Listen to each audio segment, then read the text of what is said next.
The pre-hop is a skill you're definitely going to be needing if you're riding trails fast. All the pre-hop is a small bunny hop before a downslope. If you were to ride that same feature without the pre-hop, you're simply going to sail off it, probably to flat. With the pre-hop, keeps you in control, gives you free speed. So today we're going to be looking at pre-hops.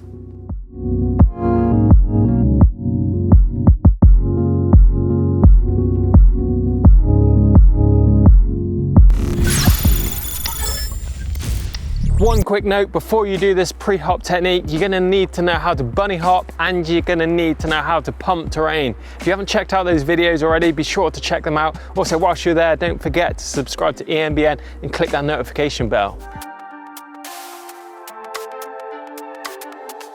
So a quick note before we get into the pre-hop technique, there's a few bike setup things you need to think about too. One is definitely lower that seat out of the way so it doesn't get snagged in your shorts. And then think about your tyre pressures as well. If you've got super soft tyres, when you come into hop, it can sometimes get a bit squirrely.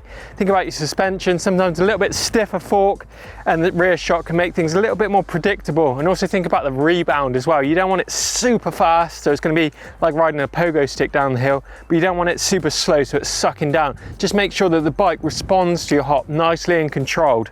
Nothing too fast, too slow. Think about those tyres as I mentioned as well.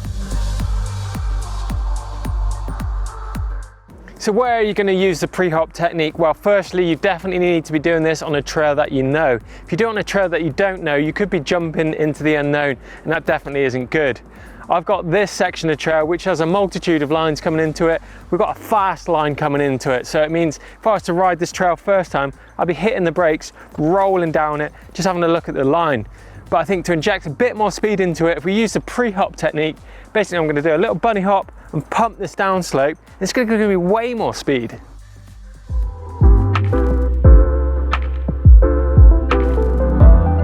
Picking the line into the pre-hop is something you definitely want to think about too. If you're coming into this and trying to take off an uneven ledge, it's going to make the bike feel a bit funny on takeoff. So you want a nice, predictable, flat surface. That way, when you load the bike up to bunny hop, it's not squirming on any off camber or any looseness. What you also need to look for is little bits of trail features that you can actually use to kind of ping off or bump the front wheel off. And you pretty much don't even have to do a bunny hop. Mother Nature's going to give you a helping hand to get you into that downslope. Speed is definitely key when it comes to the pre-hop technique. If you're coming in really fast to this, then you might have to do that pre-hop a lot further back to meet that downslope, rather than if you're coming in slow, you can simply do a small hop and meet the downslope. I suggest when you're learning it to start nice and slow. If you were to come in too fast on the pre-hop and over jump the landing, it could cause you to go nose first and maybe go over the handlebars, and vice versa. If you're going too slow, you might hop, case, and then get bucked over the handlebars. Neither of them is a good experience. Another thing to take into consideration is the gradient of what you're doing the pre-hop technique on. If you're doing it on a super steep downhill track on entry, a little bunny hop means that you can go a long way without a lot of effort, and vice versa. If you're doing that bunny hop on quite a flat trail, you're not going to go the same distance. So the technique is totally dictated by the terrain you're actually riding when you do the hop.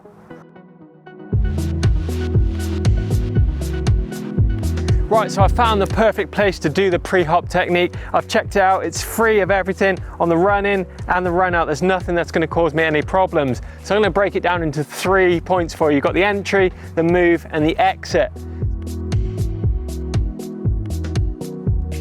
So for the entry, as I say, you need a nice smooth area, something that's not going to cause any of the bike any disturbances, or it's going to allow you to come into it nice and settled. Then you need to focus on a point on the ground which your desired takeoff is. You're going to come into that with your pedals level. As you come into that desired area, load the bike up by squashing down into the bike like you're going to do a bunny hop technique. It's exactly the same point, but you need to have confidence on where you're going to take off to make that hop. So as that front wheel rises, it's time to get your weight over the back of the bike and pull the back of the bike up, kind of accentuate that hop. When I say the hop, we're not doing a bunny hop forward off of it. We're trying to just pretty much go up and bring that bike into a nosedive position. You don't want distance forward, you just want to scoop it up and get that nose in. You can do that by just shifting your weight forward and a little push on the handlebars should see you starting to nose that bike in. Then it's time to get ready for the exit.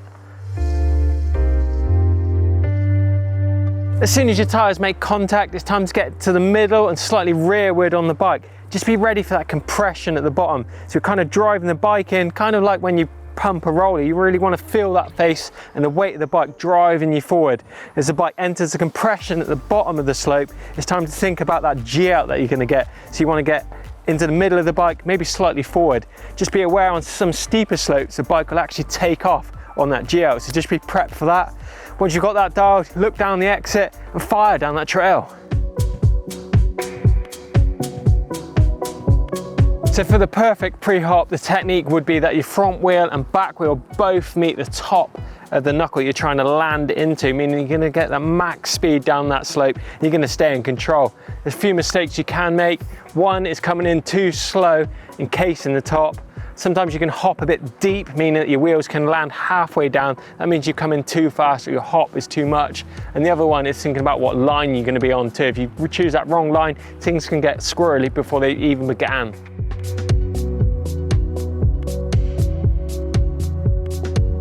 One good thing about this technique is that it's not limited to just doing on steep chutes like this one. You can actually apply it to your day-to-day riding, meaning that you use a pre-hop before like a slight compression in the trail, meaning again it's going to enhance that flow and get you pumping through the trails. You can get a lot of free speed using this technique, not just on steep chutes. Apply it to your everyday trail riding too. The pre-hop is definitely an essential skill if you like to ride your trails fast. All it's going to do is keep you in control and give you a free speed boost for free. If you like this video, give us a thumbs up. Don't forget to subscribe to EMBN, and also find us on social media and let us know in the comments box down below about how much speed you gained from this technique.